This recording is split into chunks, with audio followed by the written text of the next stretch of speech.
آج بھی لوگ شیعوں کو کافر کہتے ہیں. شیعوں کے نماز کو لے کے بڑا ڈیبیٹ ہوتا ہے. اب اس پہ تھوڑا سا بتا دیجئے کہ کیا شیعوں میں نماز کم ہوتی ہے؟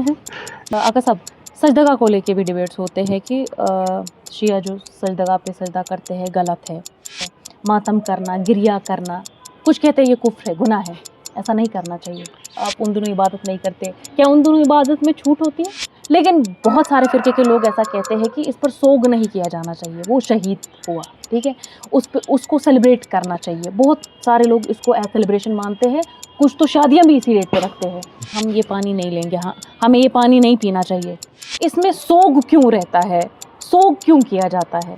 ہماری روایت میں کالے کپڑے پہننا مکروہ ہے. تو جن کے دل میں انسانیت ہو اور جن کا ضمیر زندہ ہو، جب وہ کربلا سنیں گے تو وہ بھی روئیں گے کہ ہمارا ایک امام تھا، رہبر تھا، اس کو بے دردانہ طریقے سے قتل کیا گیا.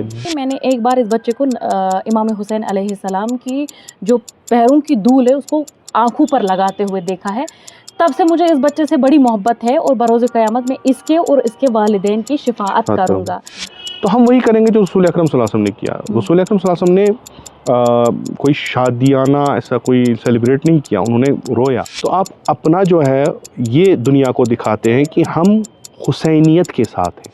61 ہجری میں ایسا ہوا، کربلا ایک سرزمین تھی، پھر ایک کوفے والے تھے، ایک مدینے والے تھے، ایک حسین تھا، ایک یزید تھا، پھر تھا ایک تاریخی واقعہ تھا. پھر کیا ماتم کے بغیر پیدا نہیں ہو سکتا. ڈاکٹر علی شریعتی فرماتے ہیں کہ جب آپ میدان میں نہیں ہیں جہاں حق اور باطل کی جنگ ہے، جب آپ اس میدان میں حاضر نہیں ہیں تو آپ مسجد میں رہے، میخانے خانے میں، ایک ہی بات ہے.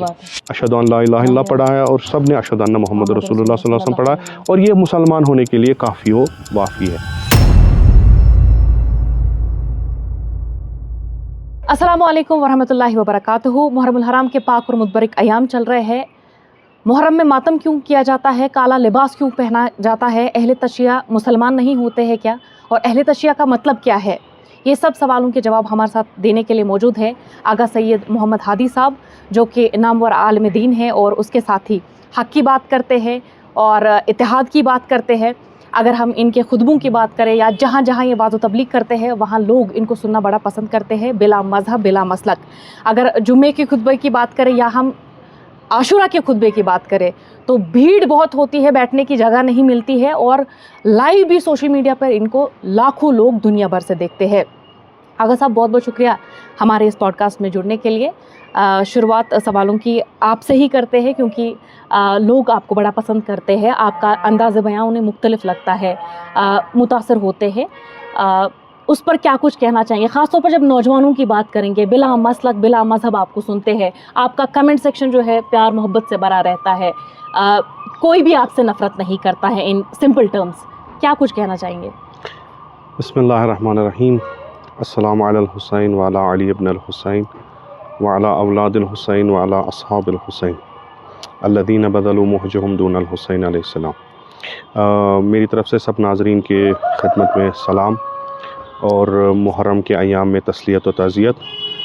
میں اس میں کچھ زیادہ نہیں کہوں گا، بس اللہ تعالیٰ کا کرم ہے اور جن اساتید کے ساتھ اٹھے بیٹھے ہیں اور جن سے تحصیل علم کیا ہے، ان کی ایک نظر کرم ہے، اور اہل بیت اطہار کا میں کہوں گا ایک لطف ہے جو مجھ پر ہے، اور میں کچھ ڈیلیور کر سکتا ہوں جو میں نے کچھ سیکھا ہے. بس یہی میری ایک کوشش رہتی ہے کہ اس کو ایک سادہ زبان میں بیان کروں جو سب لوگوں کی سمجھ میں آئے، خصوصاً نوجوان اور جوان طبقہ جو ہے جس لینگویج میں یہ سمجھنا چاہتا ہے، کوشش کرتا ہوں اسی لینگویج میں انہیں بتاؤں. بالکل آغا صاحب، لوگ بھی یہ کہتے ہیں کہ بہت سمپلی ہمیں سمجھ آ جاتا ہے، جو دل میں سوال ہوتے ہیں ان کے جواب آغا صاحب ایسے دے دیتے ہیں کہ دل کو چھو جاتا ہے. واقعی کربلا کو آپ جو ہے پیش کرتے ہیں الگ اپنے انداز میں. محرم کی اگر بات ہم کرتے ہیں تو محرم کیا ہے؟ اس میں سوگ کیوں رہتا ہے؟ سوگ کیوں کیا جاتا ہے؟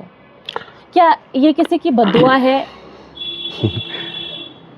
در حقیقت محرم جو ہے اس میں ایک جو عظیم واقعہ پیش آیا ہے، شہادت امام حسین علیہ الصلوۃ والسلام اور ان کے رفقا اور اہل بیت کی، جو بہت ہی بے دردانہ انداز سے کی گئی، اور جو اسلام کو بچانے کے لیے، حق کی علم بلند کرنے کے لیے ایک جدوجہد اور تلاش کر رہے تھے. تو وہ ایک غم ہے جو ہر ایک انسان کے دل میں ہے، چونکہ جو محبت ذات مقدس امام حسین علیہ الصلوۃ والسلام یا پیغمبر اکرم صلی اللہ علیہ وسلم کے اولادوں کے ساتھ ہے، تو یہ اس کا اظہار ہے کہ ایسے اس طریقے سے شہادت واقع ہوئی، اور جنہوں نے انہیں قتل کیا، شہید کیا، وہ بھی بڑے افسوس کے ساتھ یہ کہنا پڑتا ہے نام نہاد مسلمان ہی تھے۔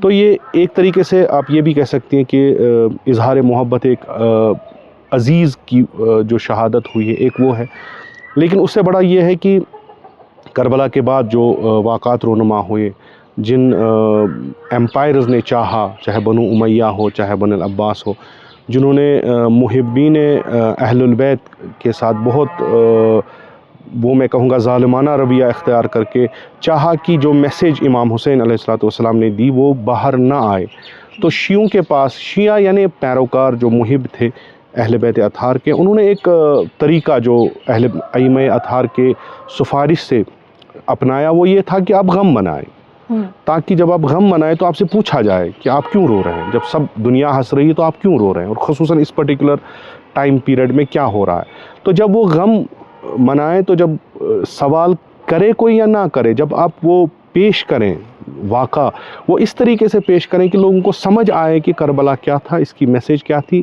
اس کے علل و اسباب کیا تھے، تاکہ یہ آفاقی پیغام جو ہے وہ ہر دور اور ہر نسل میں چلا آئے۔ ساتھ ہی میں ایک یہاں پہ ایک چیز کہنا چاہوں گا جو شہید مرتضیٰ مطہری رضوان اللہ تعالیٰ علیہ فرماتے ہیں، انہوں نے کہا ہے کہ ہم کربلا کو سیمینارز کے ذریعے بھی پہنچا سکتے ہیں، ہم ڈیبیٹس کے ذریعے بھی پہنچا سکتے ہیں، تقریریں کریں، کچھ بھی کریں، اسپیچ دیں، لیکن کربلا فقط معرفت کا نام نہیں ہے کہ آپ جانیں کربلا میں کیا ہوا ہے۔ سب سے بڑا یہ ہے کہ آپ آمادہ ہو جائیں، تیار ہو جائیں، جس چیز کے لیے امام حسین نے علیہ الصلوۃ والسلام نے اپنی جان دی، اپنے اہل بیت اطہار کی جان دی، اپنے ناموس کو اس ٹائم داؤ پہ لگایا، اس چیز کو کرنے کے لیے آپ میں وہ جذبہ پیدا ہو جائے، تو وہ جذبہ ماتم کے بغیر پیدا نہیں ہو سکتا، لذا معرفت اور ماتم ایک پلیٹ فارم پہ آ جائے۔ ایسا نہیں کہ آپ سیمینارز کریں اور ماتم کو چھوڑ دیں، ایسا بھی نہیں کہ آپ ماتم کریں اور معرفت کو چھوڑ دیں۔ جانیں امام حسین نے کس لیے اپنی قربانی دی، اور اس چیز کو انجام دینے کے لیے آپ میں جذبہ پیدا ہو، اس کے لیے بھی ماتم ضروری ہے۔ اس پر سینہ زنی جب ہم بات کرتے ہیں، ماتم کرنا، گریہ کرنا، کچھ کہتے ہیں یہ کفر ہے، گناہ ہے، ایسا نہیں کرنا چاہیے، اس پر کیا کہیں گے؟ دیکھیں ہمارے تشیع میں اگر ہم کہیں تو ہمارے پاس اس کی روایتیں بھی ہیں، کتابیں بھی بہت لکھی ہوئی ہے اس پہ۔ خود رسول اکرم صلی اللہ علیہ وآلہ وسلم نے امام حسین علیہ السلام کو جب وہ بے دنیا آئے تو انہوں نے اپنے گود میں لے کے رویا ہے، جب کربلا کی یاد کی رویا ہے، تب کربلا نہیں ہوئی تھی۔ امیر المومنین امام علی علیہ السلام نے رویا ہے، حضرت فاطمہ زہرا سلام اللہ نے رویا ہے، جن کی جو عمل ہمارے لیے ایک سنت ہے۔ اس کے بعد جو ائمہ اطہار کی تاکید اس پہ کی گئی ہے، اور یہ نیچرل سا ہے، جب ہمارا کوئی عزیز مرتا ہے تو ہم بھی روتے ہیں، جتنا اس کے زیادہ اس کی آپ کی قربت ہو تو آپ وہی چیز کرتے ہیں جو نیچرل ہو، کبھی سینہ پیٹتے ہیں تو اگر زیادہ ہو تو کبھی منہ پہ بھی مارتے ہیں۔ ہاں، اب وہ دوسری دلیلیں ہیں کہ اگر ہم کہیں کہ اسلام میں یہ ہے کہ نہیں ہے، اس کے لیے ہمارے علماء نے کتابیں بھی لکھی ہیں، اس پہ کوئی دو رائے نہیں ہے کہ ہم جو کر رہے ہیں اہل تشیع یہ کوئی خلاف شرع ہے، خلاف شرع نہیں ہے۔ ہاں، میں یہاں پہ یہ بات کہوں گا، کچھ چیزیں ہیں جو ہم نے ایجاد کی ہیں، کچھ چیزیں نیچرل ہیں، جب دکھ ہوتا ہے تو آنسو بہاتا ہے انسان، سینہ پیٹتا ہے، تو یہ نیچرل ہے، اس کی تاکید ہمارے مسلک میں ہے۔ اب کچھ چیزیں بیچ میں پریکٹس ہوئی ہیں، جیسے ابھی خونی ماتم کا جو مسئلہ، یا کسی جگہ ہر علاقے میں اپنے اپنے طریقے کا جو ہوا ہے، تو اس کو چھوڑ کے جو بھی نیچرل اور انسانی طور طریقہ ہے ماتم منانے کا، اس کا ذکر ہمارے روایات میں ہے۔ کیا محرم صرف اہل تشیعوں کا ہے، یا امام حسین علیہ السلام کو خراج عقیدت، خراج تحسین پیش کرنا صرف شیعہ کر سکتا ہے، یہ سوگ صرف شیعہ کر سکتا ہے؟ نہیں، امام حسین علیہ السلام نے اپنی جان قربان کی انسانیت کے لیے، انسانیت کے اقدار بچانے کے لیے، انسان کو وہ ماحول فراہم کرنے کے لیے، وہ نظام فراہم کرنے کے لیے جس میں انسان خلیفۃ اللہ کے منصب پہ فائز ہو جائے، اس کو ان شیطانی اور غیر انسانی افعال سے دور رہنے کے لیے، اور ایسے انسانوں کی حکمرانی سے دور رہنے کے لیے جو خود انسان نہیں تو انسانیت کا نظام وہ چلا نہیں سکتے۔ تو ان تناظر کو دیکھ کے ہر ایک انسان کو یہ دکھ ہے کہ ہمارا ایک امام تھا، رہبر تھا، اس کو بے دردانہ طریقے سے قتل کیا گیا. جس کے پاس بھی یہ پیغام پہنچے، حقیقی معرفت امام حسین کی پہنچے، تو وہ سوگوار رہتا. اب سوگ منانے کا اپنا اپنا طریقہ ہے. کوئی شاید مثلاً مدح کر کے، کوئی شاید شاعری پڑھ کے فقط آنسو بہائے، کوئی دل میں غم رکھے، کوئی سینہ پیٹے. لیکن جس کے پاس، جس قوم کے پاس بھی معرفت امام حسین ہو، یہ وہ پیغام پہنچا ہے، وہ ہر قوم سوگوار ہوتی ہے. ہم دیکھتے ہیں آج کربلا میں، چاہے اربعین پہ ہو، چاہے عاشوراء میں، وہاں فقط شیعہ نہیں جاتے، اہل سنت بھی جاتے ہیں، غیر مسلمان بھی جاتے ہیں، کرسچن بھی جاتے ہیں، یہودی بھی جاتے ہیں. وہ روتے ہیں وہاں پہ اپنے طریقے سے. تو یہ دکھاتے ہیں کہ ہمیں غم ہے کہ جو ہوا ان کے ساتھ نہیں ہونا چاہیے تھا. تو یہ پرٹیکولر، اب چونکہ ہم شیعہ جو ہیں اس مسلک سے وابستہ ہیں، اس مکتب سے وابستہ ہیں، تو ہم پہ یہ فرض ہے، اور ہمارے پاس جو روایات ہیں اس کے طور پہ ہم پہ یہ فرض ہے اس مکتب کے ماننے والوں کے حوالے سے کہ ہم یہ منائیں اور لوگوں تک یہ پیغام جو ہے پہنچے. ہماری ذمہ داری ہے. دوسرے جو ہے وہ ہمیں سن کے پھر اس کی جستجو میں لگ جاتے ہیں کہ یہ قوم 2.5 مہینے کیوں اس حالت میں رہتا ہے. تو پھر پوچھتے ہیں، تو ہم ان سے پھر جواب دیکھتے ہیں، ان کے پاس ان کو وہ میٹیریل پرووائڈ کرتے ہیں. تو جن کے دل میں انسانیت ہو اور جن کا ضمیر زندہ ہو، جب وہ کربلا سنیں گے تو وہ بھی روئیں گے. بالکل بالکل. اچھا، کچھ لوگ آج بھی ایسے ہیں، جب کہ سوشل میڈیا کا دور ہے، آپ کے پاس AI ہے، آپ کے پاس گوگل ہے، آپ کو ہر انفارمیشن جو ہے وان سرچ اوے ہے. آج بھی لوگ شیعوں کو کافر کہتے ہیں. کیا ان کا قرآن الگ ہے، کلمہ الگ ہے، نماز الگ ہے، یا معاذ اللہ یہ خدا کے سوا اور بھی کسی کی عبادت کرتے ہیں؟ نہیں، یہ ایک اقلیت ہے، بہت ایک مائنارٹی ہے مسلمانوں میں، اور اس پہ بھی ڈیبیٹ ہے کہ سارے مسلمان ان کے متعلق کیا سوچ رکھتے ہیں. علماء، میں نہیں کہوں گا عام انسان، علماء. یہ ایک اقلیت ہے جو ان مسائل پہ زیادہ وہ ہے، زور دیتی ہے کہ کون کافر ہے کون. اب ان کے پاس تو فقط وہی مسلمان ہیں اور سب کے سب کافر ہی ہیں. تو یہ چیزیں، اب AI اتنا زمانہ جو بڑھا ہے، اگر میں اپنا جو ذہن جو ہے، جو سوالات میری ذہن میں، اگر میں وہ ٹھیک کرنا چاہوں، ان کے جواب جو ہے مجھے میسر ہوں اور مجھے ملے، تو یہ جو میرے پاس جتنی بھی فیسلٹیز ہیں تو میں ان کو اویل کر کے وہ ڈھونڈ سکتا ہوں. لیکن اگر میرے وہ نا، جسے خدا کہتے ہیں ختم اللہ علی قلوبہم، اگر نہیں جی میں نے ایک پرسپیکٹو بنایا، مجھے بس اسی آئینے سے دیکھنا ہے، تو آپ اس کے پاس کچھ بھی دے دیں نا، کوئی فائدہ نہیں ہے. در واقع وہی ایک اقلیت ہے، اور سارے مسلمان جو ہیں ایک جیسے ہیں، چاہے وہ حنفی مسلک کا ہو، چاہے شافعی ہو، چاہے وہ حنفی ہو، چاہے مالکی ہو، چاہے جعفری ہو، سب مسلمان ہیں، اور سب پہ جو احکام اسلام ہے وہ دائر ہیں، چونکہ سب نے اشہدو ان لا الہ الا اللہ پڑھا ہے، اور سب نے اشہدو ان محمد رسول اللہ صلی اللہ علیہ وسلم پڑھا ہے، اور یہ مسلمان ہونے کے لیے کافی و وافی ہے. اب کچھ علمی بحثیں ہو سکتی ہیں، فقہی بحثیں ہو سکتی ہیں، وہ علماء کا کام ہے. ہم کسی کو یہ نہیں کہہ سکتے یہ کافر ہے. تو اب کچھ پریکٹسز دیکھ کے ہم اگر یہ کہیں تو پھر تو کوئی بچتا ہی نہیں ہے. اگر شیعہ بھی یہاں سے کچھ نکال کے کہیں کہ نہیں جی آپ یہ کرتے ہیں تو اس لیے آپ کافر ہیں، نہ، مسلمان سب ہیں. اب یہ اقلیت ایک ہے ان کا. کسی کو ایسے کافر لیبل لگانا کیا صحیح ہے؟ کیا دین اس چیز کی اجازت دیتا ہے؟ دین تو دعوت دیتا ہے سب کو.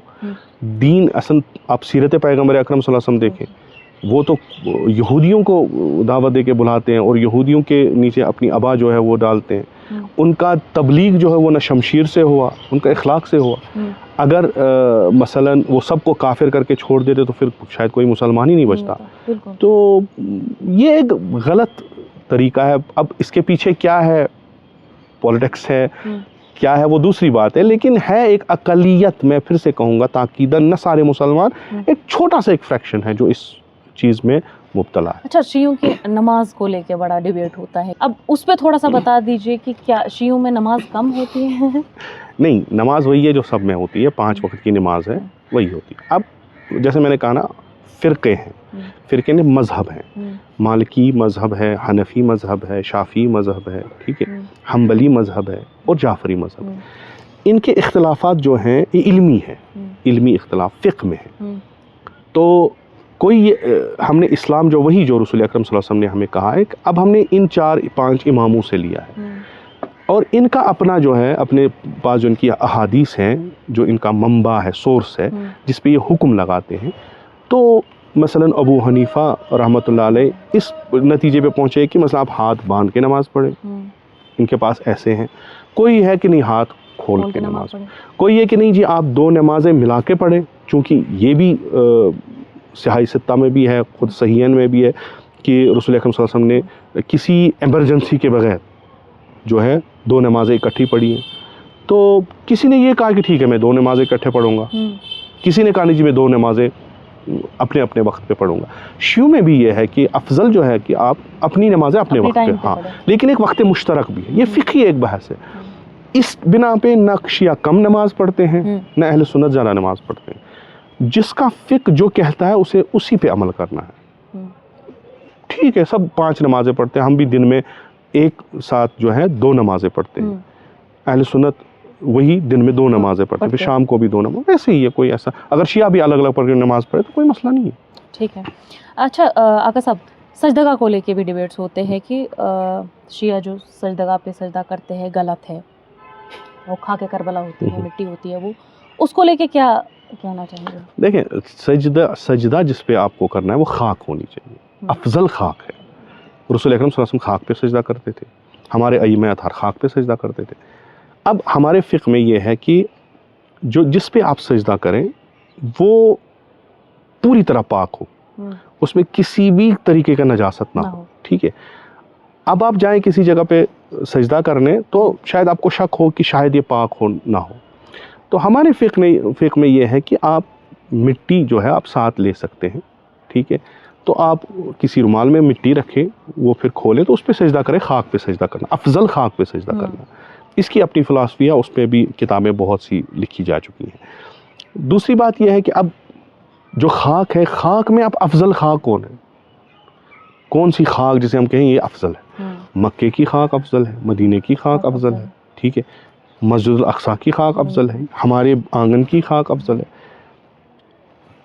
شہید جسے ہم کہتے ہیں، شہید نے اپنی جو زندگی قربان کی ہے وہ کسی خاص مقصد کے لیے کی ہوتی ہے.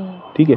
ہمارے روایتوں میں ہے کہ جب تسبیح حضرت زہرا، جو سنی اور شیعہ دونوں پڑھتے ہیں، حضرت زہرا پڑھتی تھی تو ان کو گنا جاتا تھا. پھر وہ گئی احد میں، وہ تشریف لے گئی وہاں احد میں حضرت حمزہ سید الشہداء علیہ السلام، ان کی قبر سے انہوں نے خاک اٹھائی، اس کے انہوں نے دانے بنائے 34 33 کر کے، پھر اس کی تسبیح بنائی اور پڑھنے لگی. ٹھیک ہے. اب میں اگر ان سے سوال پوچھوں تو آپ کو مٹی اٹھانی تھی نا، اس ٹائم تو پلاسٹک تھا ہی نہیں، مٹی تھی، تو آپ نے شہید کی قبر کی مٹی کیوں لی؟ اگر آپ گھر کی مٹی بھی اٹھا لیتے تو دانے اس میں سے بن سکتے. ہاں افضل تھی وہ، چونکہ اس میں ایک ایسے انسان کی جو ہے بدن ہے، ایک ایسے انسان کا جس نے اپنی جان جو ہے دین کے لیے قربان کی. وہی ہم کربلا کی مٹی کو کہتے ہیں. بالکل بالکل. اس پر مجھے ایک روایت بھی یاد آتی ہے. نبی صلی اللہ علیہ وسلم ایک بار ایک گلی سے گزر رہے تھے تو اس کے بعد وہاں بچے جو ہے کھیل رہے تھے، اپنے اصحاب کے ساتھ تھے. تو وہ آگے بڑھتے ہیں اور پھر ایک بچے کو اٹھا کر بڑا پیار کرتے ہیں. پھر صحابہ کرام حیرانی سے پوچھتے ہیں، یا نبی صلی اللہ علیہ وسلم آپ اس بچے کو پیار کیوں کر رہے ہیں، یہ بچہ کون ہے؟ تو وہ فرماتے ہیں کہ میں نے ایک بار اس بچے کو امام حسین علیہ السلام کی جو پیروں کی دھول ہے اس کو آنکھوں پر لگاتے ہوئے دیکھا ہے، تب سے مجھے اس بچے سے بڑی محبت ہے اور بروز قیامت میں اس کے اور اس کے والدین کی شفاعت کروں گا.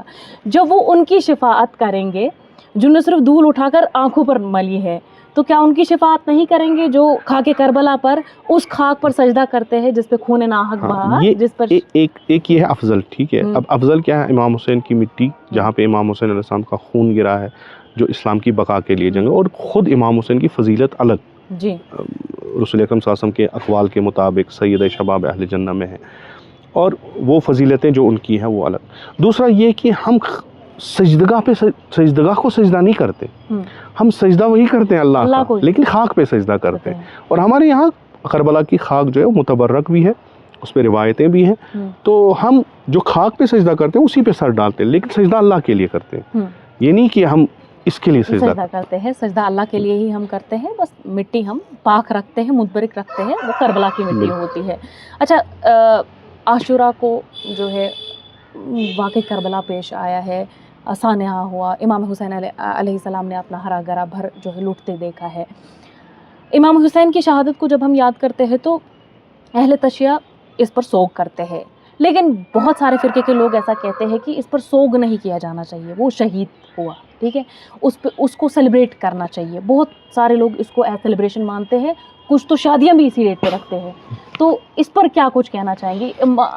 شہید کو سیلیبریٹ کرنا چاہیے یا ماتم کرنا چاہیے؟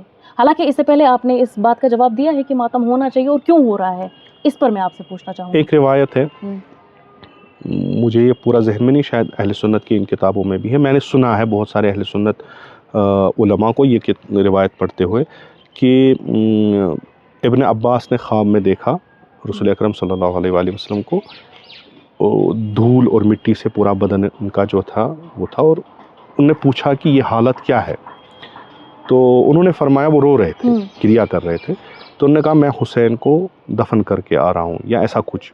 وہ یا حسین کو شہید کیا گیا ہے کربلا میں، یہ اسی کی مٹی اور خون ہے. تو پھر ابن عباس کہہ رہے ہیں کہ یہ وہی دن تھا جس دن رسول اکرم صلی اللہ علیہ وسلم، جو میں نے خواب میں دیکھا، یہ وہی دن تھا جس دن امام حسین شہید ہوئے. تو ہم وہی کریں گے جو رسول اکرم صلی اللہ علیہ وسلم نے کیا. رسول اکرم صلی اللہ علیہ وسلم نے کوئی شادیانہ ایسا کوئی سیلیبریٹ نہیں کیا، انہوں نے رویا. جو ام المؤمنین ام سلمہ رضی اللہ تعالیٰ عنہ، ان کے پاس مٹی رکھی تھی رسول اکرم صلی اللہ علیہ وسلم نے، اور ان سے فرمایا تھا کہ جب یہ مٹی لال ہوگی تو یہ سمجھنا کہ حسین تو شہید ہو گئے. تو وہ تو ام المومنین تھی، زوجہ رسول تھی، تو انہوں نے رسول صلی اللہ علیہ وسلم کے ساتھ بہت سارے دن گزارے ہیں، تو ان کو پتہ تھا کہ سیلیبریٹ کرنا ہے، رونا ہے. انہوں نے رویا، انہوں نے خود رویا اور پوری بنی ہاشم کی عورتوں کو سامنے لا کے ماتم کیا. شہادت ایک درجہ ہے، اس سے کوئی شک نہیں ہے، ایک فوز ہے، ایک کامیابی ہے اس کے لیے جو شہید ہو جائے، وہ ایک بہت بلند مرتبہ جو ہے پا لیتا ہے. لیکن امام حسین علیہ السلام کو جس طریقے سے شہید کیا گیا اور جو مظالم ان پہ ڈھائے گئے، تو ان کو جب ایک انسان سنتا ہے تو قدرتی اس کے آنکھوں سے آنسو ہوتا ہے. انسان ہی کیا ہے، وہ خود امام حسین اس درجے پہ فائز ہو گئے، اس میں کوئی شک نہیں ہے. اگر ہمارے یہاں کوئی مثلا ابھی کوئی گھر سے نکلا ہوا ہے، اسلام کہتا ہے جو گھر سے نکلے، گھر والوں کے لیے محنت کرے، مشقت کرے، پیسہ کمائے تاکہ گھر والوں کو پالے، تو وہ جب سڑک میں اگر مر بھی جائے تو وہ شہید ہے، تو شہید ہے، تو ہم سیلیبریٹ کرتے ہیں اس کی شہادت کو، تو ہم روتے ہیں اس پہ. وہ مرتبہ اسے ملا، وہ کامیاب ہو گیا. ہم بھی کہتے ہیں یا لیتنا کنا معکم، کاش ہم بھی ہوتے آپ کے ساتھ، تو ہم بھی اس عظیم کامیابی پہ فائز ہوتے. لیکن شہادت کا طریقہ جو مظالم اہل بیت رسول صلی اللہ علیہ وآلہ وسلم پہ ڈھائے گئے، تو وہ کس طریقے سے جواز بنتے ہیں سیلیبریٹ کرنے کا. جس دن خود رسول خدا صلی اللہ علیہ وسلم رو رہے ہیں، جس دن امیر المومنین رو رہے ہیں، جس دن فاطمہ زہرا سلام اللہ علیہا رو رہی، جس دن باقی سارے ائمہ رو رہے ہیں، تو ہم کیسے سیلیبریٹ کر سکتے ہیں؟ بالکل، یہ اہل سنت کی روایت میں بھی ہے کہ ام سلمہ کا رضی اللہ عنہ کا، آپ نے کہا کہ وہ بھی اپنے صحن میں ہوتی ہے، پھر وہ نبی صلی اللہ علیہ وسلم کو گریہ کرتے ہوئے سنتی ہے، چیختے ہوئے سنتی ہے، تو پھر وہ ان کے سامنے جاتی ہے، پھر وہ ان سے پوچھتی ہے یا نبی کیا ہوا، آپ کیوں رو رہے ہیں؟ پھر وہ کہتے ہیں کہ اللہ کی طرف سے مجھے وحی آئی ہے، میرے لگتے جگر امام حسین کو میدان کربلا میں بھوکا پیاسا شہید کیا جائے گا. تو پھر اس کے بعد وہ انہیں وہ مٹی دیتے ہیں، اس کے بعد کہتے ہیں کہ یہ فرماتے ہیں کہ یہ تب سرخ ہو جائے گی جب امام حسین کو میدان کربلا میں شہید کیا جائے گا. اچھا، کہیں افواہ بازی ہو نہ ہو، یہاں ہم افواہ بازی زیادہ دیکھتے ہیں. یہ شام غریبہ کو لے کے، آج سے نہیں، شام غریبہ کو لے کے جب ہم بھی اسکول میں پڑھتے تھے، آج سے 10 سال پہلے بھی، 12 سال پہلے بھی، یا اس سے پہلے بھی، شام غریبہ کو لے کے مسکنسیپشن بہت ہے کہ تب تک تو سب لائیو چل رہا ہوتا ہے، ٹھیک ہے. اب جب پروگرام ختم ہو گیا، اب جب مجلس ختم ہو گئی تو ہم تو لائیو رکھیں گے نہیں، مطلب سیدھی سی بات ہے، پروگرام والے لائیو دکھائیں گے کیا؟ وہاں تو لوگ نکل رہے ہوتے. تو اگر سب لائیو چل رہا ہوتا ہے پھر لائیو بند ہو جاتا ہے. تو ایسے میں شام غریبہ میں کیا کیا جاتا ہے؟ شام غریبہ کا تھوڑا سا آپ فلسفہ بتائیے کہ کس طریقے سے نبی زادیاں اسیر ہو گئی، وہ نبی زادیاں جن کے سامنے جو ہے فرشتے بھی جو ہے حیا کرتے تھے کہ یہ نبی زادیاں ہیں. شام غریبہ اگر آپ جنرلی دیکھیں، جس کے گھر میں بھی مصیبت ہو، کوئی مر جائے، تو اس کی پہلی والی شام غریبہ ہے. بالکل ٹھیک ہے. اب ہم جب عاشوراء کا دیکھتے ہیں تو عاشوراء کے دن میں پوری جو خاندان اہل بیت کے مرد تھے وہ سارے شہید ہو گئے، حتیٰ کہ بچے بھی. اور وہ رات جب عصر کے ٹائم جب امام حسین علیہ السلام کی شہادت واقع ہوتی ہے، تو عمر سعد کی لشکر شمر کی سرکردگی میں آتے ہیں اور خیمگاہ کا جو ہے وہ جلا دیتے ہیں اور اس میں وہ غارت بھی کرتے ہیں. تو اب جو عورتیں ہیں, جو چھوٹے چھوٹے بچے ہیں جو بچے ہیں, ان کے رہنے وہنے کا کوئی انتظام ہے ہی نہیں. جب وہ رات آتی ہے تو ان کے لیے وہ تنہائی کی رات ہوتی ہے, مصیبت. بالکل. تو جو لشکر عمر سعد کا وہ وہیں پہ ہے, وہ جشن مناتے ہیں اپنی جیت کا, اور یہاں ان کے سامنے بدن پڑے ہوئے ہیں اپنے اعضاء و اقارب کے, تو وہ روتے روتے گزارتے ہیں. یہ شام غریبہ ہے جو حضرت زینب سلام اللہ علیہ نے گزاری اپنے ان سارے اہل بیت کے ساتھ جو امام حسین نے ان کے سپرد کیے تھے. اور بڑی, میں کہوں گا بہت ہی سخت اور خطرناک رات بھی تھی ان کے لیے, ابھی تک کے لیے. بالکل بالکل. تو اس کا اگر آپ ذہن میں لائیں نا, وہ خود جو بھی ذہن میں لاتا اس سے بڑی ذہنی کوفت ہوتی ہے. یہ سمجھنا بڑا مشکل ہے کیونکہ ہم شام غریبہ کے بارے میں ذرا کچھ نہیں جانتے, کسی نے لکھا ہی نہیں ہے. مسئلہ یہ ہے کہ جب امام حسین شہید کیے گئے, جب خیمگاہ لوٹا گیا, جب خیمہ جلائے گئے, پھر جب لشکر اپنی جگہ پہ بیٹھ گیا, اپنے خیموں میں جشن منانے لگی اور سورج ڈھل گیا اور رات آنے لگی, پھر کیا ہوا یہ کسی کو پتہ ہی نہیں ہے. ہاں, جو کچھ بھی ہمیں ائمہ اطہار یا جو وہاں پہ تھے جیسے امام زین العابدین علیہ السلام یا خود حضرت زینب کبریٰ یا ان دوسرے افراد سے جو ہمیں ملتا ہے وہی ہے. اور اس سے یہ ہمیں اگر آپ ایک جملے میں کہ بہت ہی سخت ترین رات تھی ان اہل بیت پہ, سامنے اپنے بھائیوں کے, اپنے بیٹوں کے, اپنے بھتیجوں کو شہید ہوتے ہوئے دیکھنا. بالکل. اور وہ جسم جو تھے وہ وہیں پہ پڑے ہوئے تھے, تو وہیں پہ, تو ان کے لیے بڑی سختی. اس کی ہم شب ہی مناتے ہیں, یعنی ہم اس رات کو بعنوان شام غریبہ مناتے ہیں. اب ہر جگہ ایز پر کلچر جو ہے ان کا وہ اپنے طریقے سے مناتے ہیں. مثلا ہم وہ ایک وہ جیسے ہم اس کا وہ سین ایسے بناتے ہیں کہ ٹھیک ہے جی, اس دن اب شب کو اب جب اب مجلس میں جاتے ہیں تو اس مجلس میں روشنی کم ہو تاکہ وہ یاد آ جائے وہ جب خیمگاہ, ہاں وہ خیمگاہ جلے ہوئے تھے, کوئی روشنی کا انتظام نہیں تھا, جناب زینب کیسی ہوتی اس اندھیری رات میں. تو باقی ویسے ہی ہوتا ہے جیسے باقی دنوں میں ہوتا ہے, مجلسیں ہوتی ہیں, مرثیہ خوانی ہوتی ہے. تو اب جو ذہنیت جو بنائی گئی, مجھے نہیں پتا یہ کہاں سے آئی, اتنی غلیظ ذہنیت کہاں سے آئی ہے. یہ کسی غلیظ انسان نہیں بنائی ہوگی کہ ایک قوم جو ہے نعوذ باللہ اس عزا کے رسم میں اور اس مجلس میں وہ کرے جو انسانیت بھی نہیں مانتی. اور میں نہیں کہوں گا مسلمان, کوئی غیر مسلمان بھی ایسا نہیں کرے گا. تو اب اس کے علماء نے جواب بھی دیا بہت سارے, لیکن آج کے زمانے میں میں اتنا ہی کہوں گا کہ کتابیں چھوڑ کے آپ ان مجلسوں میں جائیں جہاں پہ شام غریبہ ہوتی ہے جو پڑھتی. جب آپ جائیں گے وہاں پہ آپ کو خود ہی پتہ کر پائیں گے آرام سے. ہمارے یہاں جو مجلس ہوتی ہے بیمنا میں, بہت سارے سنی بہت دور دراز آتے ہیں وہاں پہ, اور خصوصاً شام غریبہ میں ہمیں دیکھیں, جب وہ دیکھتے ہو کہ یہاں پہ کچھ ہے ہی نہیں, اور یہاں پہ ہوتا ہی نہیں کبھی تھا. جو آپ سوچ, وہ ایک شبی منائی جاتی ہے کہ اگر آپ امام بارے کو دیکھیں یا کسی عزا خانے کو دیکھیں, ہر شب میں آپ کو وہاں پہ لائٹ ہوتی ہے, لیکن شام غریبہ وہ ڈم کی جاتی ہے. خدا نخواستہ گناہ کرنے کے لیے نہیں, وہ ایک شبی بنانے کے لیے کہ جناب زینب کبریٰ کیسے اس اندھیری رات میں کیسے گزاری ہوگی, ایک وہ شبی بنانے, اور کچھ نہیں. لیکن جیسے میں نے عرض کیا کہ کچھ غلیظ ذہن والے ایسے ہیں کہ جنہوں نے بڑی وہ غلاظت اس میں پھیلا, ویسا کچھ نہیں. اچھا آغا صاحب, جب مجلسیں ہوتی ہے, ماتمی جلوس برآمد ہوتے ہیں, تو اس میں ہم دیکھتے ہیں گھوڑا جس کو ذوالجناح کہتے ہیں اس کو سجایا جاتا ہے. کچھ فرقے یا کچھ لوگ ایسا سمجھتے ہیں کہ یہ ڈرامہ بنایا جاتا ہے, یا علم شریف نکالے جاتے ہیں, یا شبی نکالے جاتے ہیں. تھوڑا سا اس بارے میں ہمیں بتائیے. اور جو یہ کالا لباس پہنا جاتا ہے اس دوران, اس کا کیا مقصد ہے؟ یہ عزاداری جو ہے اس میں بڑا ایک دخل اپنے کلچر کا ہوتا ہے. جہاں جہاں پہ بھی آپ رہتے ہیں وہاں کا کلچر کیا ہے, کیسے آپ عزاداری کرتے ہیں اور کس چیزوں کو آپ ترجیح دیتے ہیں, تو عزاداری میں وہ چیزیں ہوتی ہیں. ہمیں عزاداری میں ایک ہی چیز دیکھنی ہے کہ توہین معصوم نہ ہو, خلاف دین نہ ہو, توحید کے خلاف نہ ہو. اگر وہاں پہ تو وہ روکنی چاہیے. ٹھیک ہے, جیسے ہمارے علماء ہمیں ڈائریکٹ کرتے رہتے ہیں, ہمارے مراجع اعظام, کیا چیزیں صحیح ہیں کیا چیزیں غلط ہیں. یہ جیسے آپ نے بھی فرمایا ایک شبیہ ہے, یعنی جب ہم ماتم کرنے باہر جاتے ہیں یہ ایک ڈیفرنٹ ہے جو ہم اندر میں کرتے ہیں. میں نے بہت بار اس پہ بات کی ہے کہ ہمیں تاکیداً کہا گیا ہے کہ آپ کو محرم اور سفر میں خصوصاً روز عاشورہ کے دن ماتم کرنا ہے، عزاداری کرنی ہے، لیکن یہ عزاداری دو ٹائپ کی ہے۔ ایک یہ ہے کہ آپ کو رونا ہے، رلانا ہے، وہ مصائب یاد کرنے ہیں، تو آپ وہ اندر کمرے میں بھی کر سکتے ہیں، آپ عزا خانے میں بھی کر سکتے ہیں، آپ امام باڑے میں بھی کر سکتے ہیں۔ لیکن جب آپ باہر نکلتے ہیں تو آپ پیغام کے ساتھ نکلتے ہیں، گرچہ کی جو اندر آپ کرتے ہیں اس میں بھی پیغام ہونا چاہیے، وہ پیغام سے خالی نہیں ہونا چاہیے، فقط عزاداری نہیں ہونی چاہیے، لیکن اب جب روڈ پہ نکلتے ہیں تو ایک پیغام کے ساتھ نکلتے ہیں، تو آپ اس محاذ کے ساتھ ہوتے ہیں جس کی لیڈرشپ امام حسین علیہ السلام کے ہاتھ میں ہے۔ تو آپ اپنا جو ہے یہ دنیا کو دکھاتے ہیں کہ ہم حسینیت کے ساتھ ہیں، ہمارے اپوزٹ جو ہے وہ یزیدیت ہے۔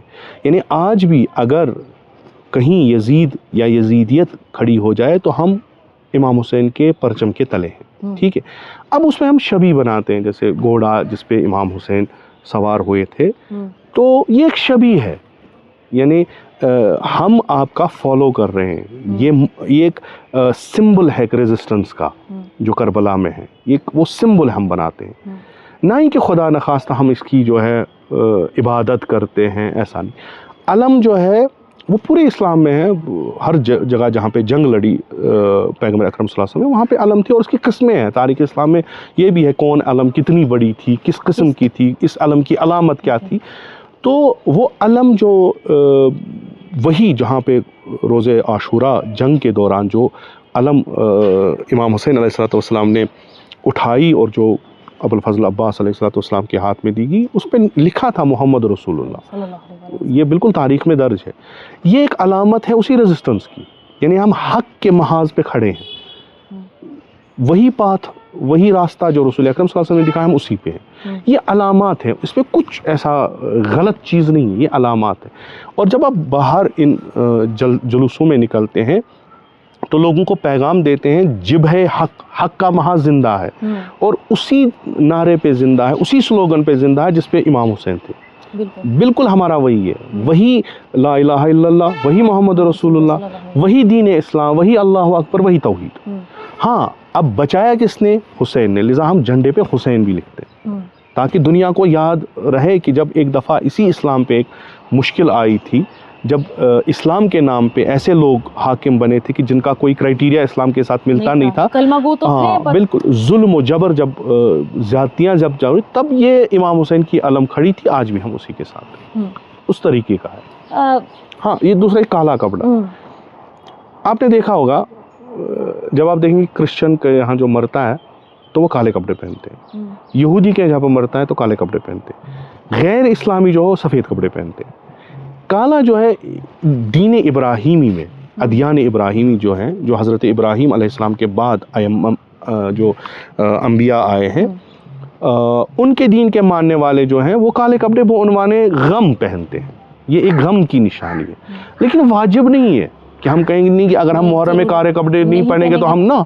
یہاں پہ اگر آپ میڈیا کے ساتھ وابستہ ہیں، آپ کے پاس ایسے کلپس بھی ہوں گی جو مثلاً 80s کی ہوں گی، 70s کی ہوں گی، خصوصاً 80s کی 89 سے پہلے۔ تو اگر آپ عاشورہ کا جلوس دیکھیں گی، اگر آپ 8 محرم کا جلوس دیکھیں گے، تو اس میں زیادہ لوگ آپ کو کالے کپڑے پہنے ہوئے نہیں ملیں گے، وہ بھی عزادار تھے۔ اب سوشل میڈیا نے اس کو تھوڑا وہ شرنک کیا نا، گلوبل ولیج بنایا۔ اب ہم نے دیکھا ہے کہ مثلا ایران میں اور دوسرے ملکوں میں جو ہے کالے کپڑے پہن کے یہ ایک بنا ہے ایسا کہ نجی کالے کپڑے جو ہیں وہ غم کی علامت ہے۔ ہماری روایت میں کالے کپڑے پہننا مکروہ ہے، مگر فقط عزاداری امام حسین میں مکروہ نہیں ہے۔ تو یہ کالا کپڑا بعنوان علامت غم ہے، اور ہم غم کی جو ہے اس میں ہوتے ہیں حالت میں، تو ہم کالے کپڑے پہنتے ہیں، ہم دکھا دیتے ہیں کہ جو ہے یہاں پہ غم ہے۔ باقی کوئی نہ پہنے تو اس کو ہم یہ نہیں پکڑیں گے کہ نہیں جی آپ نے کالے کپڑے نہیں پہنے آپ شیعہ نہیں ہیں، نہ، ایسی کوئی بات نہیں۔ اچھا، محرم میں مجلس جلوس یہ سب منعقد ہوتے ہیں، پھر لوگ کمنٹ بھی کرتے ہیں، اہل تشیعوں کو گیدرنگز میں بھی کہتے ہیں آپ ان دنوں عبادت نہیں کرتے، کیا ان دنوں عبادت میں چھوٹ ہوتی ہے؟ نہیں، کوئی نہیں۔ امام حسین علیہ السلام نے جنگ کی حالت میں نماز پڑھی ہے، روز عاشورہ، اور وہ خود سجدے میں یہاں اس دنیا سے جو شہید ہو گئے، تو پھر کیسے ہم کر سکتے ہیں؟ امام حسین کا روز عاشورہ ایک خطبہ ہے، اس میں یہ فرماتے ہیں امام حسین علیہ السلام ان عمر سعد کی لشکر کو کہ آپ کیوں میرا خون جو ہے بہانے پہ آمادہ ہو گئے, آپ مجھے کیوں قتل کرنے پہ آ گئے؟ کیا میں نے کوئی حلال خدا حرام کیا ہے یا میں نے کوئی حرام خدا حلال کیا ہے؟ یہ تو ایک واضح سی مثال ہے نا کہ جب میں نے دین کا کوئی بدلہ نہیں ہے تو آپ کیوں آئے؟ میں تو کافر نہیں ہوں, میں تو مسلمان ہی ہوں. تو اگر کوئی اس نام پہ یہ کہے کہ عبادت نہیں کر رہی تو وہ تو اصلا اس زمرے میں ہی نہیں آ رہا ہے. اصلاً ایسی کوئی بات نہیں ہے, عبادت بالکل ہے, خود سنت امام حسین علیہ السلام ہے. اگر جنگ بھی ہو اور شمشیریں اور تیر جو ہے وہ چل رہے ہوں تو آپ نماز کے وقت پہ نماز پڑھیں. وہ کہہ رہے ہیں, خود امام حسین کا قول ہے کہ مجھے پسند ہے نماز. تو روز عاشورہ انہوں نے نماز قائم کی. اب کوئی اس نام پہ کہ میں ماتم کر رہا ہوں, نماز نہیں پڑھ رہا ہوں, تو یہ غلط بات ہے. کوئی اس قوم پہ یہ الزام لگائے, غلط بات ہے. ہم جہاں پہ بھی جاتے ہیں, مجلس اگر نماز کے بعد ہو, پہلے نماز جماعت ہوتی ہے پھر مجلس ہوتی ہے. روز عاشورہ آپ نے دیکھا ہوگا, ایران میں اتنی بڑی گیدرنگ ہوتی ہے, دوسرے ملکوں میں اتنی بھی, یہاں پہ بھی بہت ساری جگہوں پہ آپ نے دیکھا ہوگا کہ روز عاشورہ 1 بجے جب اذان ہوتی ہے تو لوگ نماز پڑھتے ہیں. پچھلے سال بھی آپ نے دیکھا 8 محرم کو نماز کی چھوٹ کہیں بھی نہیں ہے.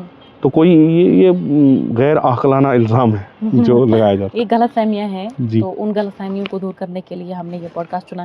اچھا, سبیلیں بھی لگائی جاتی ہے. یوں تو لوگ شادیوں پہ خرچ کرتے ہیں, خوشیوں پر خرچ کرتے ہیں, لیکن عزادار جو ہے اس مہینے امام حسین کے دکھ میں, سوگ میں اپنا پیسہ خرچ کرتے ہیں, مال دولت خرچ کرتے ہیں. یہ جو پانی کی سبیلیں کھانے پینے کا اہتمام کیا جاتا ہے, اس کا کیا مقصد ہے؟ یہ بھی اسی پیغام کا ایک حصہ ہے جو مختلف طریقوں سے ہم پہنچاتے ہیں. ایک بہت بڑا واقعہ اور غیر انسانی کام جو کربلا میں ہوا, بہت سارے غیر انسانی کام وہاں ہوئے, اس میں سب سے بڑا جو تھا کہ پانی روکا گیا. تو اس پہ کوئی اسلام یا انسانیت میں کوئی جوازیت ہی نہیں ہے. کوئی جواز ہی نہیں بنتا کہ آپ کسی قوم پہ, کسی گروپ پہ پانی آپ روک.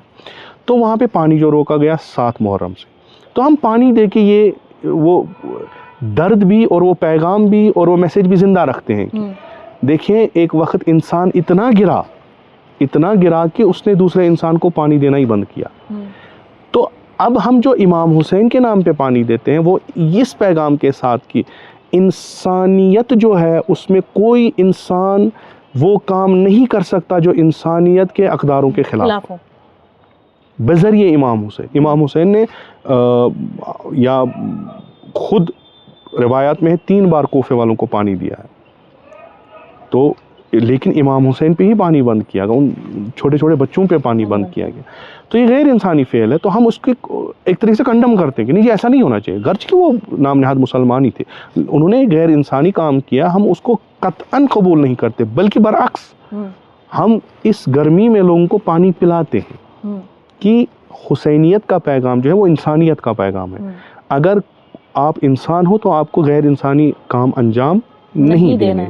سبیلیں جو راستے میں ہوتے, امام حسین کے نام پہ ہم کچھ کھانا دیں یا کچھ امام حسین کے نام پہ, جب کوئی آپ سبیل پہ آئے تو پانی دیں, آپ جوس دیں, کوئی کھانا دیں, وہ پوچھتا ہے کیا ہے, اور یہی سوال ایجاد کرنا ہے ہمیں, کیونکہ اس سوال پہ پابندی تھی. جب امام حسین علیہ السلام کو شہید کیا گیا تو بنی امیہ نے یہ چاہا, پھر بنی العباس نے, کہ جو امام حسین کا پیغام جو ہے یہ کربلا جو یہ باہر تک نہ جائے, کوئی نہ سمجھے اصلیت کیا تھی. تو اس کو پروپیگنڈے کے ذریعے, اس ٹائم کے میڈیا کے ذریعے بہت ہی وہ نا خراب کر کے پیش کیا گیا کہ لوگ یہ سمجھے کہ یہ کچھ کرسی کی لڑائی تھی, کچھ ایسا تھا, تو بس سیاسی لڑائی تھی. تو پھر ائمہ اطہار نے جیسے رونے کا, اس کا ایسے ہمیں چیزیں سکھائیں کہ لوگ آپ سے سوال کریں. جب آپ سوال کریں, سوال کا جواب دینا ہے. سبیل پہ بیٹھے ہیں, چھوٹا بچہ پانی لے رہا ہے, کیوں, کیا ہے, آج کیا ہے, یہ آج کیا ہے, یہ مقصد ہے. تو پھر آپ اس کو پیغام جو ہے امام حسین کا پہنچا سکتے ہیں آرام سے. اچھا, کچھ لوگ ان سبیلوں کو بھی جب کرٹیسائز کرتے ہیں تو کہتے ہیں ہم یہ پانی نہیں لیں گے, ہمیں یہ پانی نہیں پینا چاہیے. آپ کیا سمجھتے ہیں؟ یہ تو وہ جواب دے سکتے ہیں کیوں نہیں پینا ہے. پانی پینے میں کیا حرج ہے؟ مثلا اس میں کون سی منطق پیچھے لاجک لگی ہے کہ نہیں جی پانی نہیں پینا ہے, کیوں نہیں پینا ہے؟ آپ کہیں بھی جائیں, پیاسے ہیں تو پانی پی سکتے ہیں. اب امام حسین کے نام پہ پانی نہ پینے سے تو سوال ہی پیدا ہوگا نا, کیوں نہیں پیتے؟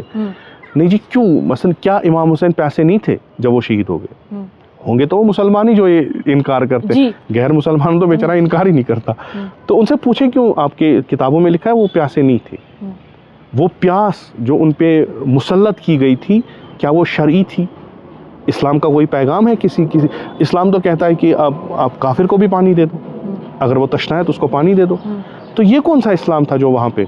یا تو وہ انہی کے پیروکار ہیں، وہ چاہتے ہیں کہ نہیں جی ہم وہ چیزیں واپس نہیں آنی چاہیے جو غلطیاں ہوئی ہیں ان سے، ورنہ اس میں کوئی حرج نہیں ہے. کوئی پانی پلائے امام حسین کے نام پہ، کیوں؟ برعکس ہمیں سوال کرنا چاہیے آپ کیوں نہیں پیتے؟ اچھا، کیا محرم ایک ریچول ہے یا یہ پوری انسانیت کے لیے ایک میسج جاتا ہے کہ حق اور باطل کے درمیان کا فرق کیا ہے، اور امام حسین علیہ السلام نے یزید کے ہاتھ پر بیعت کیوں نہیں کی؟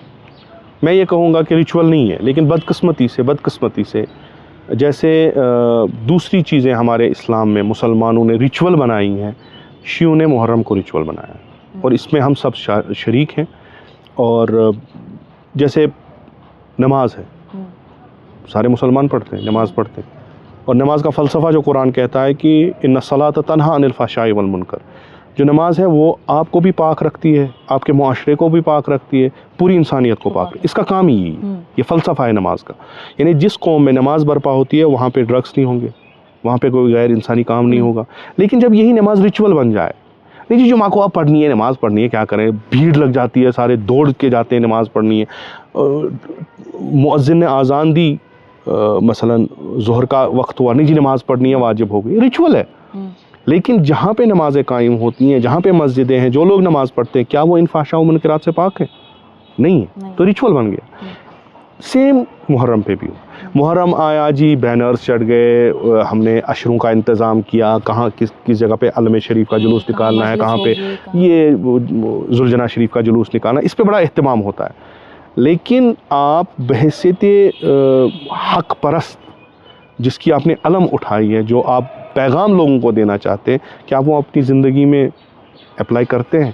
یعنی جو ذوالجناح کی جو ہے لگام تھامے ہوئے ہیں، جو علم شریف ہاتھ میں اٹھائے ہوئے ہیں، جو نوحہ پڑھ رہا ہے، جو واعظ پڑھ رہا ہے، جو سینہ کوبی کر رہا ہے، جو رو رہا ہے، جو نوحہ مثلا لکھ رہا ہے، کیا وہ حق پرست ہے؟ کیا اس کی زندگی میں کوئی ایسا ایونٹ آیا ہے کہ جہاں پہ حق اور باطل کے درمیان کچھ تھا اور اس نے باطل کا ساتھ دیا، حق کا ساتھ دیا؟ تو جب وہ ریچول بنتا ہے تو اس میں چلو جی نوحے لکھنے ہیں، نوحے پڑھنے ہیں، اور ہمیں ماتم کرنا ہے، ذوالجناح شریف کو آمادہ کرو، اس کو ہم اسی میں جو ہے وہ ہم ریچول میں بالکل بزی رہتے ہیں، اور یہ ابھی ہو رہا ہے اور ہے بھی. لیکن جب ہم وہ دیکھتے ہیں نا فلسفہ اور ایسنس اس کا، وہ یہ ہے کہ نہیں، یہ حق و باطل کو عیان کرنے کا ٹائم ہے. تو کسی بھی جگہ پہ کسی بھی زمانے میں آپ ہیں، جب آپ کہتے ہیں کہ ہم حسین کے ساتھ ہیں، تو آپ باطل کے ساتھ نہیں ہیں، کسی طریقے کا بھی باطل ہو، چاہے چھوٹا اپنا گھر میں کوئی مسئلہ ہو، اپنے محلے میں مسئلہ ہو، جہاں حق اور باطل، تو آپ کو حق کے ساتھ رہنا ہے. اگر نہیں ہے تو آپ پھر محرم میں ممبر پہ چڑھیں، تو آپ محرم میں نوحہ خوانی کریں، کچھ بھی نہیں ہے. ڈاکٹر علی شریعتی فرماتے ہیں کہ جب آپ میدان میں نہیں ہیں جہاں حق اور باطل کی جنگ ہے، جب آپ اس میدان میں حاضر نہیں ہیں، تو آپ مسجد میں رہے، میں خانے میں، ایک ہی بات ہے. تو آپ ہے ہی نہیں کہیں پہ. بڑے افسوس کی بات ہے کہ ہم سب نے اب ہم ریچولزم کے پیچھے پڑ گئے. نہیں جی میرا شب ہے وہ ہونا چاہیے، میری مرثیہ وہ ہونی چاہیے، میرا موعظہ وہ ہونا چاہیے، مجلس ہونی چاہیے. لیکن پھر کیا؟ یعنی آپ کا محرم حق اور باطل کو اجاگر کر رہا ہے.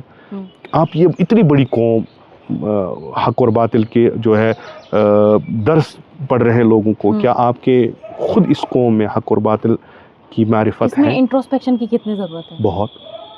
بہت. ہمیں کربلا کو اپنی زندگی کا لائے عمل بنا کر پیش کرنا ہے. کربلا ایک واقعہ نہیں واقعہ نہیں ہے. ہم کہیں گے کہ نہیں 61 ہجری میں ایسا ہوا، کربلا ایک سرزمین تھی، پھر ایک کوفے والے تھے، ایک مدینے والے تھے، ایک حسین تھا، ایک یزید تھا، پھر تھا ایک تاریخی واقعہ ہے، تھا. پھر کیا 1400 سال سے ہم کیوں منا رہے ہیں؟ اس میں ذاکرین کا کتنا اہم رول؟ بہت کی رول بالکل ان کا ہے، نوحہ خوانوں کا، مرثیہ خوانوں کا. بالکل.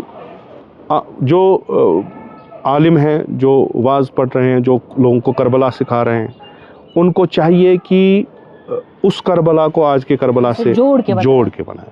جو وہ تحلیل کرتے ہیں، انالائز کرتے ہیں، اس کو اس طریقے سے انالائز کریں، اس طریقے سے پیش کریں کہ سامعین کو لگے کہ ہم کربلا میں ہیں. ایسا نہ لگے کچھ ہم سن رہے ہیں جو ہوا ہے. ذاکرین کے پاس جو مرثیوں کا مواد ہے اس میں حق و باطل کی پہچان ہے، ان کو چاہیے وہ پیش کرے اس طریقے سے. واعظین، ذاکرین، نوحہ خان، نوحہ لکھنے والے، یہ وہ ہیں جو ایک قوم کو تربیت کرتے ہیں. یہی ہیں جو قوم کو حق کی طرف تربیت بھی دے سکتے ہیں اور یہ ان کو باطل کی طرف بھی لے جا سکتے ہیں.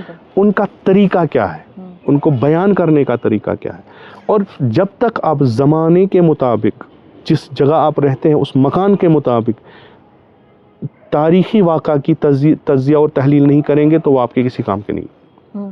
کربلا، ہم کشمیر میں ہیں، کربلا عراق میں ہے، یہاں پہ جغرافیکل بہت دوری ہے، وہاں پہ ایک طریقے کا طرز عمل ہے، یہاں پہ ہم ایک طریقہ، وہاں پہ ایک کلچر ہے، یہاں پہ ہم تو کسی بھی طریقے سے کربلا کے ساتھ ملتے ہی نہیں. تو روتے کیوں ہیں، مناتے کیوں ہیں؟ تو یہ کربلا یہاں پہ لا کے پیش کرنا ہے. کسی بیٹی کا حق ضائع نہ ہو، کسی ماں باپ کو ظلم کا شکار نہ بننا پڑے، کسی اولاد کی جو ہے وہ اس کی جو حق ہے جو اس کا وہ کھایا نہ جائے، ہمسائے کو تکلیف نہ پہنچایا جائے. اس کو آپ پھر گلوبلی بھی لے لیں تو جتنا بھی آپ اس کو بڑھائیں، ہاں پھر پوری دنیا تک لے لیں تو آپ اسی کی میسج دے رہے ہیں نا.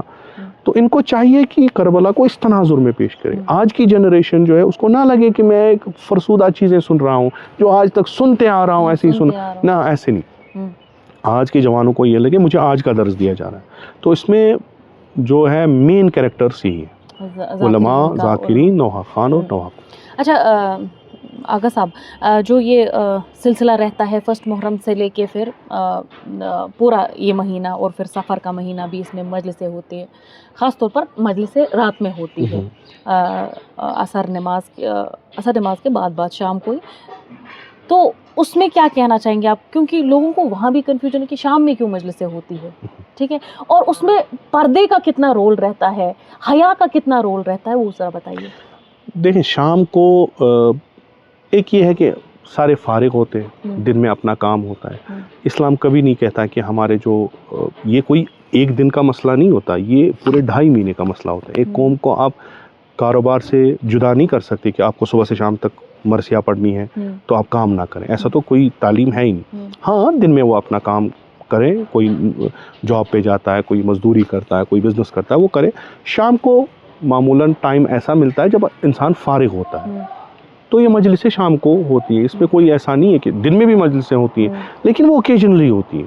ہم 2.5 مہینے یا 10-12 دن کنٹینیوسلی جو ہے، میں پھر یہ دہرانا چاہوں گا کہ ہر ایک جگہ کا اپنا کلچر ہوتا ہے. ہم اسی ہندوستان میں بعض اسٹیٹس میں آپ جائیں، صبح کے بعد مجلسیں شروع ہوتی ہیں شام کے 12 بجے تک، اور لوگ اس میں پارٹیسپیٹ کرتے ہیں، بڑے اچھے طریقے سے پارٹیسپیٹ کرتے ہیں.